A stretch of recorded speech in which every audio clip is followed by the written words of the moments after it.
금강경은 부처님이 49년 설법 중에서 약 21년간이 수록했던 경전입니다.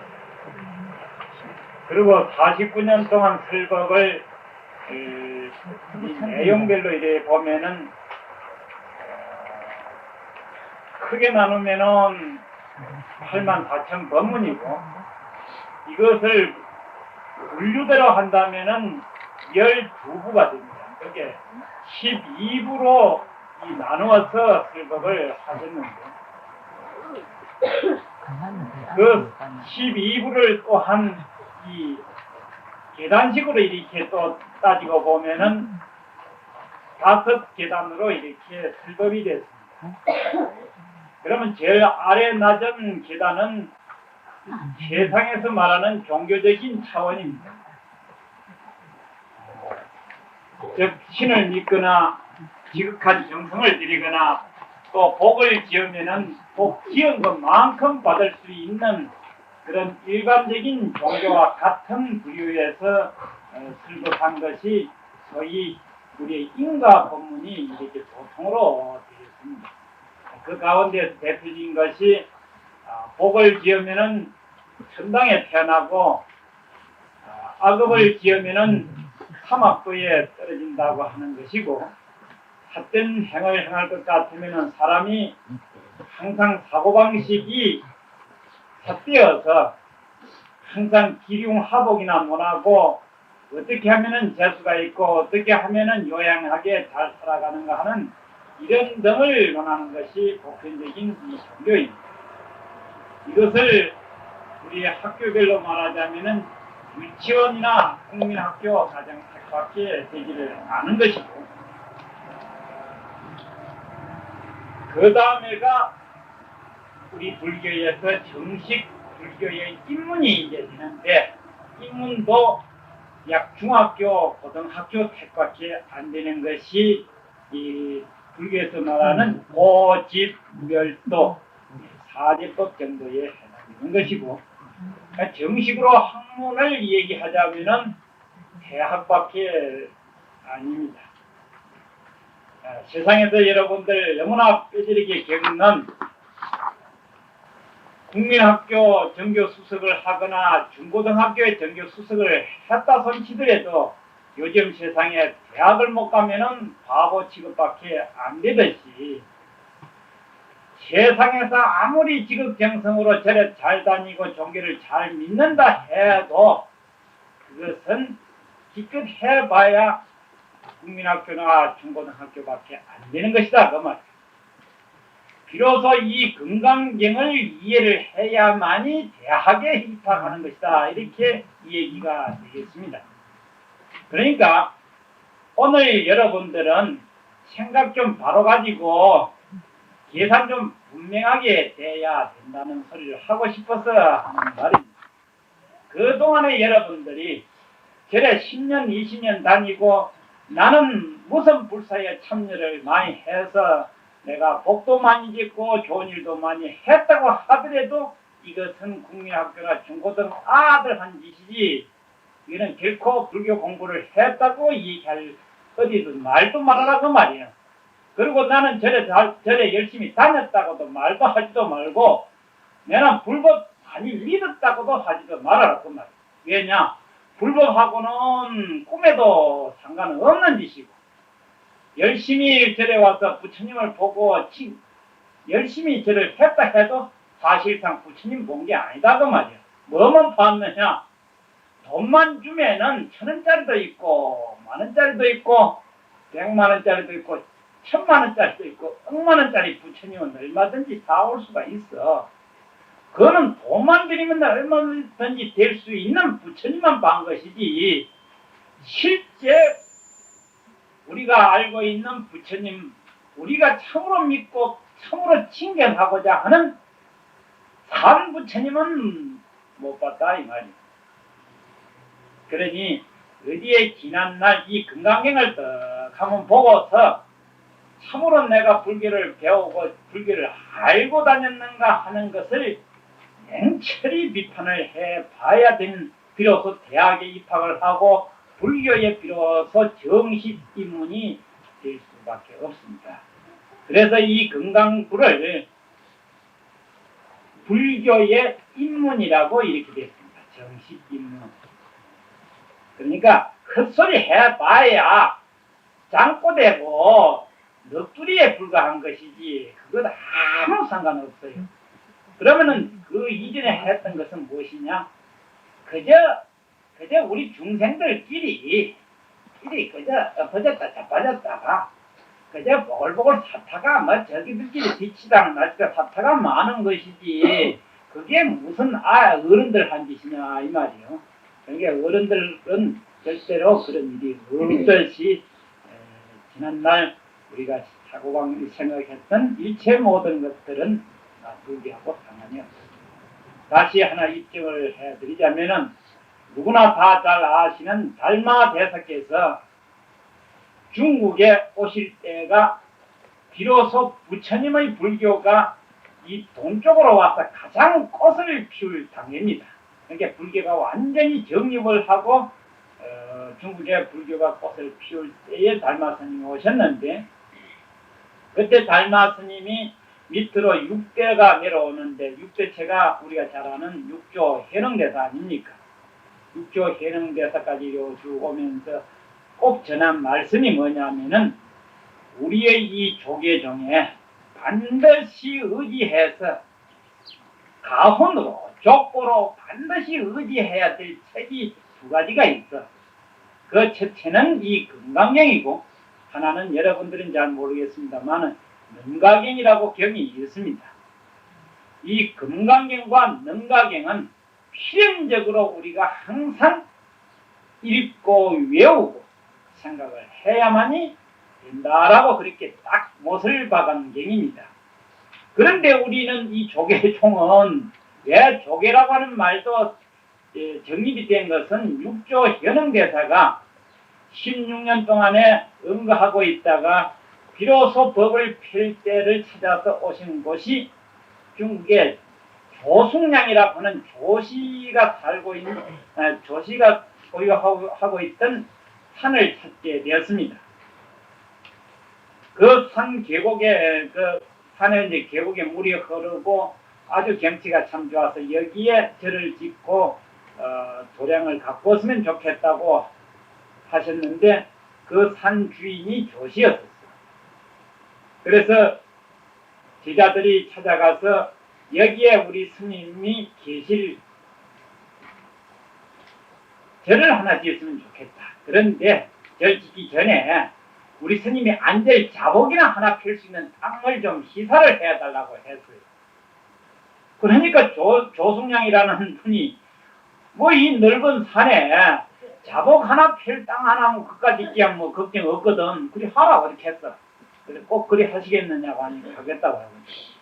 그래서 육조 스님이 앉으려고 자복을 딱 넣으니까 요 자복이 자꾸 커지는 거예요. 커지니까 조성량이 덜컥 겁이 나가지고 확 걷어치우려고 하니까 이 자복이 얼마나 자꾸 늘어났던지 온 산을 그만 덮어버려. 그래 책에 거들려고 하니까 4천왕이 내려와가지고 자복 4기둥이를 꽉 물려니까 자복을 거들 수가 없어. 그때 이 조성량이가 하도 마음이 감심이 되어 너무나 좋았어. 했다 이 좋은 거 말이야. 이 좋은 날에 이 좋은 인연에 내가 이 산 시사했다고 해가지고 그 산을 육조 스님께 시사를 해서 거기에 비로소 조계 보림정사가 창립이 됐던 겁니다. 그래서 우리도 이 절 이름도 보림정사고 그렇게 이름을 했던 것이 하나의 인연이 되겠습니다. 그래서 이 조계종이라고 한 것도 그렇게 된 거고 우리 조계종단에서 이 금강경을 꼭 수지독송하는 이유도 달마 스님이 꼭 하시라고 했던 부탁이고 부무였는데 우리 불자들은 그것은 언제 잊어먹어버리고 누가 안 지내줘서 몰라서 그러는지 그저 택도 아닌 그 천수경이나 수지독송을 하고 어디 고항경이나 내가 듣도 못한 우리는 아예 그런 거 배우지도 안 했어. 그 경 있는지도 없는지도 모르는 그런 것이나 수지독성하고 그거 하면은 무슨 재수 대통이나 하고 뭐나 요행이 닥칠 것 같은 그다 아이들 그 장난 같은 그런 일만 하는 게 우리 불자들이라. 그러니 여러분들은 오늘 비로소 이제 오늘 대학에 최고의 좋은 대학에 이제 입학했다 생각하시고 이제야 내가 참으로 이제 불자가 되는가 보다 하는 자부와 긍지를 가지셔야지 그 이에 생각은 다 하거나 말거나 뭐 절에 다니거나 말거나 다 중생 노름이기 때문에 그거는 요랑해 하시라 그 말. 그래서 먼저 이 경 제목 안에 이 경 전체가 다 들어 있습니다. 먼저 이 반야경이 600부가 되는데 그 중에서 577권체가 이 금강반야 바라밀경입니다. 그 왜 이 577권체를 굳이 얘기했냐면은 우리들에게 가장 이치에 맞고 소중한 경이기 때문에 이 스님네들이 이 600부 반야를 전체를 다 볼 수가 없어서 요 경 한 부를 택해가지고 그렇게 배우고 있습니다. 그러니 그 점도 여러분들 상식적으로 알아두시고 이 600부 전체의 뜻이 함축시켜 보면은 이 금강반야 바라밀경 안에 들어있다고 한 것도 여러분들 꼭 기억해 두시고, 물론 다른 분은 금강이라고 하는 말은 안 들어있 굳이 아니었습니다. 그냥 반야부라고 되어 있는데 여기에 특히 금강이라고 하는 말을 붙인 이유는 또 무엇이냐 하면은 이 세상에 무슨 보물이 보배가 값비싸고 값비싸다고 설사 치더라도 이 금강만큼 보배가 없습니다.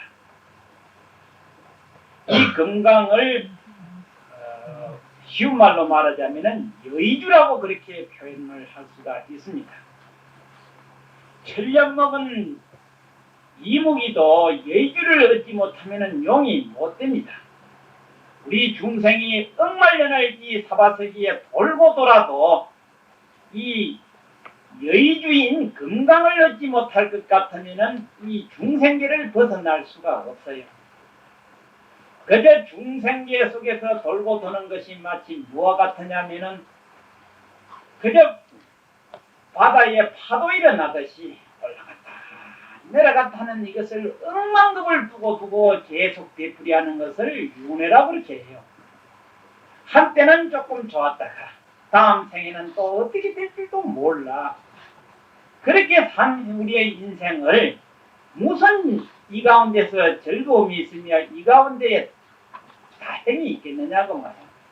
이 속에서는 천년 말년 억만년을 찾아도 나고 죽고 하는 이 인생의 고박에 없는데 너무나 어리석어서 이 가운데에 즐거움을 찾으려고 하니 마치 얼음 속에서 불을 구하려고 하는 것하고 같고 하늘을 우러러 보면서 답을 보려고 하는 것하고 똑같다고 그렇게 되어 있습니다. 그 자체가 바로 어리석어서 그렇다. 이렇게 딱 한마디로 길러질 수밖에 없으니까 바로 어리석음은 여기서 말하는 반야, 지혜하고 정반대가 되는 대치되는 상입니다. 그러니까 우리 중생은 무지하고 여기에서는 바로 이 무지를 깨부시는 데는 금강과 같은 날카롭고 견고하니 아니면은 도저히 어리석음의 껍데기를 깨낼 수가 없습니다. 하나 예로 이번에 우리 기량대에서도 우물을 팠는데 해인사 그쪽이 전부 다 이 완전한 암벽입니다. 암벽인데 이 100m를 내려가도 물이 안 나오고 130, 40m 밑에서 물이 나오는데 그 암벽을 깨내는 데는 그냥 보통 쎄가지고는 안 돼요. 바로 그 앞에 핏들, 즉 금강을 붙이고 금강석을 붙여가지고 깨내는데 기가 막혀요. 그저 금강석이 아니면은 이 암만을 깨낼 수가 없듯이 우리의 이 무지의 껍데기를 깨내는 데는 금강이라고 하는 이 보석이 아니면은 깨낼 수가 없기 때문에 여기에 금강이라고 이름을 붙였어요. 바로 그 건강이라고 하는 이 보석을 가지고 무지를 깨뜨리면 바로 뭐가 되느냐? 반야가 된다. 지혜가 된다. 그러니 애초에 우리 중생은 날짜부터서 지혜니 이런 것은 없다라고 먼저 생각을 해야 돼. 그러면 이 건강을 얻을 수 있는 정도는 누구냐면은 이 세상 천지에는 아무도 이 건강을 가질 수 있는 복은 한도 없다. 그럼 누구 정도라야만이 가질 수 있느냐 하면은 우리가 신용단에 마디를 올리고 항상 복을 비는 이 계속 천왕이라야만이 이 건강을 가질 수가 있다는 겁니다. 이 건강을 가지면은 이 우주를 통치할 수 있는 그만한 복력이다 이렇게 돼 있다고 말이에요. 그런데 우리는 하루하루 살아가는 끼니 걱정을 하는 주제에 무슨 놈의 건강 생각은 아예 할 필요도 없는 것 같단 말이에요. 그러니 중생이 태어나면서부터서 무지몽매한 것이 태중병 눈몽사하고 같다는 겁니다. 태중 눈병신은 세상 천지에 아무것도 볼 수도 없을 뿐만 아니라 알 수도 없다는 겁니다. 무슨 비유를 들어서도 태중 눈봉사는 이 세상에 나와봐야 알 수가 없어. 그래서 여기에 바로 이 예의주가 건강이다. 건강은 바로 지혜다, 반야다. 그러면 이 건강으로 얻은 반야가 바로 나다 이렇게 보면 됩니다. 그러니까 우리는 내다 하지만은 내라고 하는 존재는 모르고 그저 목류병 환자 모양으로 잠자다가 잠꼬대 같이 해 사면서 그래도 죽은 놈은 아니니까 그래 내도 살았다 하는 식으로 그렇게 돼 있어요. 그래 이 나다고 하는 이것이 바로 마음이다라고 이렇게 표현이 되겠습니다. 그러니 건강이 즉 반야고 반야라고 하는 것이 바로 나다. 그러면 나라고 하는 실체는 또 무엇이냐? 바로 이 성품 마음이다라고 이렇게 비유를 하겠습니다. 그러면 이 반야를 얻은 지혜를 얻은 나 자신이 참으로 이 우주의 주인이 되는 것이고 이 우주 전체를 내가 마음대로 할 수 있는 자유자재하다. 그래서 반야신경에도 간자재라고 이렇게 이름을 붙였던 겁니다. 그러니까 이 세상의 주인은 바로 지혜요. 바로 하다. 그리고 마음이다. 이게 이제 주인이 되는데 무슨 신이 이 세상의 주인이다. 부처님이 주인이다. 무슨 하나님이 주인이다. 무슨 그거 다 정신 나간 사람들 하는 소리지. 제정신 있는 사람은 아니야 그게. 그러면 하나 급박하게 확실하게 한번 따져봅시다. 나라고 하는 존재가 존재하지 않을 것 같으면 신이 있은들 무엇하며 하나님이 있은들 무엇하며 부처님이 있은들 무슨 상관이냐 이 말이요.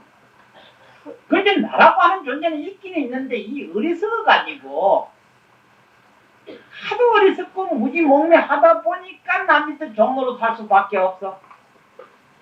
그러니까 우리 불자들은 진실한 부처님이 뭔가를 알아야 되고 나 자신을 깨달아야 될 우리 불자가 그런 생각은 하지는 아니하고 항상 와서 부처님한테 절이나 하려고 하고 항상 부처님한테 빌려고나 하니 부처님 종밖에 더 되냐 이 말이에요. 기독교인들도 그저 가서 하나님이 어째 뭐 해주길 바라니까 지가 종이지 뭐 여기에 아무것도 아니야. 그저 무당들은 그저 신한테 비니까 지가 종밖에 안 돼. 지가 신 될 생각은 하지도 않고 지가 하나님 될 생각은 하지는 않고 우리 불자들은 내가 부처가 될 생각은 하지는 않으니까 이게 뭐냐고 말이야. 아무것도 아니지. 그러니까 본분서는 까마득히 모르고 내버려 놨고 엉뚱한 짓거리만 하고 앉아있어. 부처님이 언제 그 시켰나? 하나님이 언제 그 시켰나? 언제 신이 자기한테 종로로 하라고 시킨 적도 하나도 없어. 진실한 하나님과 진실한 부처님과 진실한 신은 항상 인간을 깨우쳐서 바른 길로 가고 항상 복되게 살아가고 지혜를 내라고 가르쳤지 그렇게 가르친 적은 하나도 없어. 그러니까 다른 생각은 다 거다. 그러니 이 세상에 나라고 하는 존재가 바로 지혜요 바로 마음이요 건강이다 이렇게 비유를 했어. 그리고 우리가 모든 배우고 수행하는 자체가 바로 이 반야를 개발하기 위한 것이지, 개발이라고 하는 것은 없는 것을 구하는 것이 개발이 아니고 그동안에 묻히고 감춰져서 모르는 것을 파헤쳐서 내려고 하는 것이 개발이다 그 말이죠. 불교는 바로 이 무지몽매한 이 업장에 울려가 있는 이 금강을, 즉 반야를 개발하는 일이다 그 말이죠. 그래서 그 개발하는 방법이 이 뒤로 이제 나옵니다. 그 나오는 게 제일 아주 간단 명료한 방법이 여러분들 잘 아시는 육바라밀이 있죠. 그것이 이 근본 핵심으로 넘어갑니다. 그러니까 이 반야, 즉 건강 내 마음을 개발하는 면이 제일 첫째에 도시를 얘기하게 된 것이고, 그 다음에 꼭 바로 걸어가야 된다고 하는 유를 얘기하게 된 것이고, 어떠한 천가지 만가지의 어려움이 있더라도 참아야 하는 인욕이 있는 것이고, 그 가운데서도 조금도 쉬지 않냐고 부단하게 정진해야 된다는 정진이 나오는 것이고, 어떠한 일이 있더라도 마음이 동요함이 없어야 된다고 하는 선정이 나오게 되는 이러한 등등이 그 이 반야를 개발하는 최선의 방법이다 해서 이것을 보살행위다라고 했고, 이것을 보현행위라고 그렇게 이름을 지었던 겁니다. 그래서 이 세상에 제일 견고한 것이 건강이고 그 말이에요. 세상에 견고하다는 것은 세상 건강 빼놓고는 다 부서져서 없어진다고 하는 역설이 되겠습니다. 그걸 또 잘 알아야 되고, 이것은 천상에 있는 제석천왕이나 가질 수 있는 보물이다. 그리고 이 세상에 제일 값어치 가는 값이 있는 것이 이 건강이다. 그리고 내게 본래부터서 억급 전부터서 나에게 가지고 있었던 것이 이것이 건강이다라고 이렇게 이름을 하면 됩니다. 그러면은 우리가 가지고 있던 이것은 금생에 어떻게 도둑질을 해서 주스 모았던지, 남을 속여서 모았던지, 내가 열심히 일해가 모았던지, 그래 금생에 이렇게 주스 모아놨다가 이 육신 다 하고 나면 또 나하고는 상관이 없어. 그때 모으는 과정에서 잘못되게 모아놓으면은 내생에 가가지고는 이자까지 띄워서 갚아줘야 하고, 내가 복되게 모아놓으면은 이자를 받게 해야 된다. 이게 복이다 그 말이야. 여러분들 복이라고 하는 게 딴 계산되면 그 생각이고, 내가 착한 짓 해놓은 것은 복으로 오고, 내가 나쁜 짓 이치에 어기고 사리에 어긴 짓은 내 생에 갚아줘야 된다고 하는 것이 죄다. 이렇게 보면 되겠습니다.